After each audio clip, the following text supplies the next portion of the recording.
The original purpose of social media was to promote connection and create an easy way for young people to communicate with friends and find people with similar interests.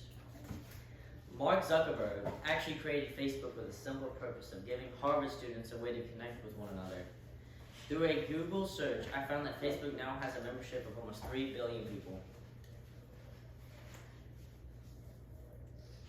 Twitter has an audience of 77 million, and popular teenage sites like Snapchat have 293 million daily users, and Instagram and TikTok have 1 billion active users daily.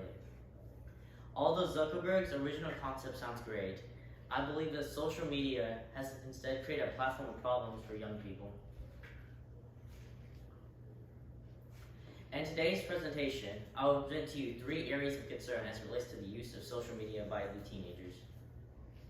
My goal by the end of the presentation is to not have all teenagers delete their social media accounts. Not that that would be a bad thing, but rather I believe all teenagers should be mindful of the dangers that exist by living in a world of social media.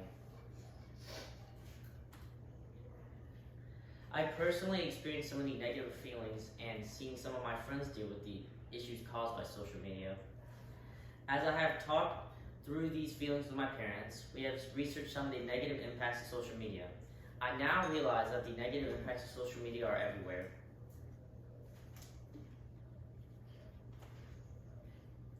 Some of the biggest issues caused by social media on teenagers is anxiety and depression, being victims of cyberbullying, and lastly, suffering from a negative body image.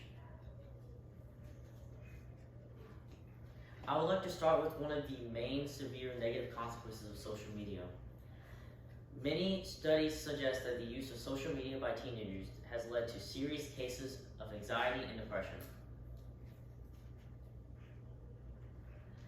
Caroline Miller from the Child Mind Institute insists that evidence is mounting that there is a link between social media and depression. In several studies, teenagers and young adults users who spend the most time on Instagram, Facebook, and other platforms were shown to have a far greater cases of depression. Many researchers believe that this generation of teenagers, compared to previous generations, spend much less time connecting with their peers in person and more time connecting electronically through social media.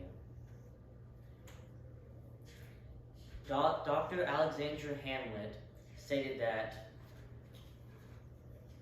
the less you are connected with humans being in a deep way, the less you are really getting the benefits of social interaction. The more superficial it is, the less likely it's going to cause you to feel connected, which is something we all need.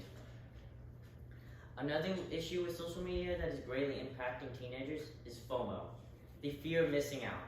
Social media platforms make it easy for people to post pictures of their lives they are living, and many young people are envious of others.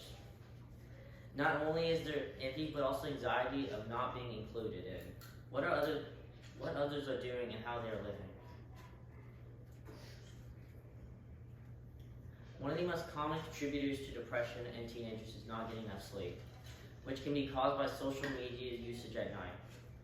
Research shows that 60% of teenagers are looking at their phones in the last hour before sleep, and that they get an average an hour less sleep than their peers who don't use their phone before bed. Blue light from electronic screens interferes with falling asleep. On top of that, checking social media is not necessarily relaxing or sleep-inducing activity. Dr. Jerry Dubrick noted social media can have a profound effect on sleep. You have the intention to check Facebook or Instagram for 5 minutes, and the next thing you know, 50 minutes are gone. You're an hour behind in sleep and more tired the next day. This lack of sleep can greatly affect your mood and well-being. Just as depression and anxiety are negative consequences of social media on teenagers, so too is cyberbullying. Cyberbullying is defined by Oxford Dictionary as the activity of using messages on social media, emails, and text messages to frighten or upset somebody. According to Catherine Cow, cyberbullying can take on many forms, including personal attacks, harassment, spreading private information, social exclusives, and cyberstalking. Too many times throughout teenage years, people have experienced name-calling and rumor spreading.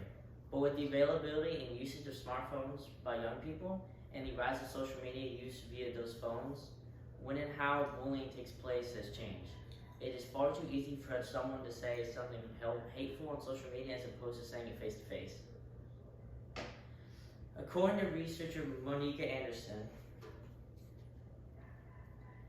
the most common type of harassment that young people face is name calling. Some 42% of teens say they have been called offensive names online or via their cell phone.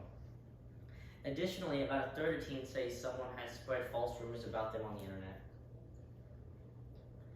Many people argue that cyberbullying is a more threatening form of aggression than traditional bullying, because cyberbullies can remain anonymous and this bullying to occur continuously.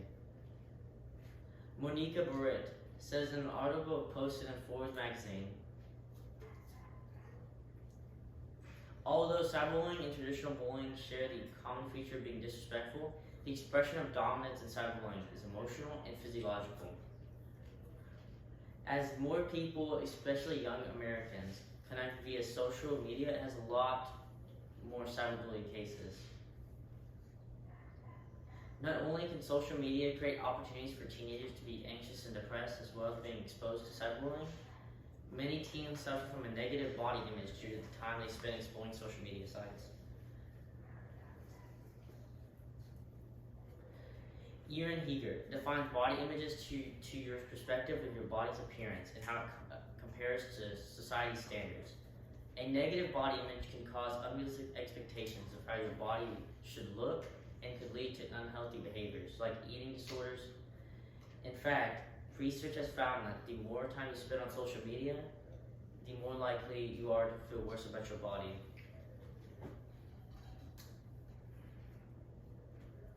Negative body image often occurs when people are scrolling through accounts of fitness instructors or models on Instagram. Social media images are filled with people presenting the best version of themselves. Social media can then hurt your body image by constantly exposing yourself to what many believe to be ideal body types. Also, Photoshop and filters are often used to create those unrealistic body images. Research clearly shows the media's exposure contributes to body satisfaction and eating disorders. For many, social media is shaping our concept of beauty. With constant exposure to images posted online, it is evident that there is a link to how individuals compare to themselves and perceive their own bodies. Not only do images from social media impact our body image, but so does the lack of physical activity that happens because young people are spending too much time on social media. Dr. Hamlet has a great perspective on lack of physical activity due to social media usage.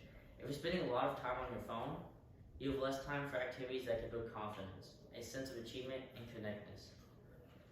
In conclusion, I have shared with you 3 of the most negative impacts of social media on teenagers.